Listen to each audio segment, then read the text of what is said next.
Radhe Radhe and welcome back to my channel. আজকে সকাল থেকে কিছুই খাওয়া হয়নি। দুপুরবেলাটা একটু মুড়ি, ছোলা আর নিমকি নিয়ে বসেছিলাম। সরি, ওটাকে নিমকি না, ঝুরি ভাজা বলা যেতে পারে। মাঝখানে একবার পলাশ এসেছিল, পলাশের বাড়িতে তালের বড়া হয়েছে, সেই তালের বড়া নিয়ে সেটাও একটু খেলাম। আচ্ছা, আমার মতো এরকম কি কেউ আছেন যারা ছোলার খোসা ছাড়িয়ে ছোলা খেতে বেশি ভালোবাসেন? আরও যদি ছোলার কলা বেরিয়ে থাকে তাহলে তো কথাই নেই। আমি তো এই ক্যাটাগরিতেই পড়ি। এদিকে জানলায় আবার তিনখানা পুচকি এরকম বেশ ঘুমাচ্ছিল, একটু আদর করে দিলাম ওদেরকে। তার মধ্যে দুখানা একদম গভীরভাবে ঘুমিয়ে আছে, তারা পাত্তা দেয়নি, আর এইটা একটু পাত্তা দিল আমায়।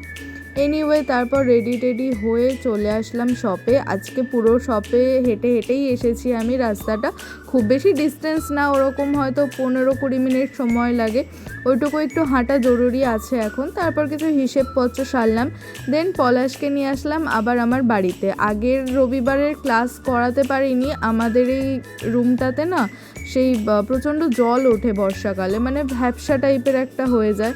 তো সে কারণে একটু মাপঝোঁক নেওয়া হলো, দেখি কিছু ব্যবস্থা করা যায় কি না।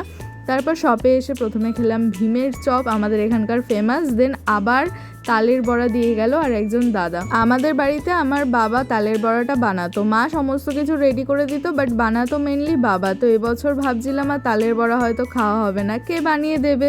আমি তো পারি না, আর মাকে এখন বলবো না, মা শরীরটা একটু খারাপ আছে। কিন্তু ভগবানের ইচ্ছায় আর বাবার ইচ্ছায় ঠিক আমাদের তালের বড়া খাওয়া হয়ে গেল। তারপরে আবার এই একটা কি জিনিস নিয়ে আসলো পলাশ, এখানে না কীর্তন হয়, তোর মার জন্য ওটা নিয়েছে। তারপর এখন মোটামুটি ক্লোজিং টাইম হয়ে গেছে, টাকা পয়সা মোটামুটি গুছিয়ে টুছিয়ে নিচ্ছি সমস্ত কিছু। আজকে সেলটা একটু ডাউনই আছে, এখন সবটা ক্লোজ করব। এখন একসাথে বেশ কয়েকজন কাস্টমার এসেছিলেন, সবাইকে যা যা ছিল মোটামুটি দেওয়া হয়ে গেল। এবার সব ক্লোজ করে চলে আসলাম বাজারের ভেতরে। এত রাত্রে যে একটুখানি লেবু আর এই পাতা পাবো ভাবিনি। সমস্ত কিছু কিনে টিনে নিয়ে চলে আসলাম বাড়িতে। বাড়ি এসে ফাইনালি এবার একটু রেস্ট নেব। আজকের দিনটা ভালোই কাটলো।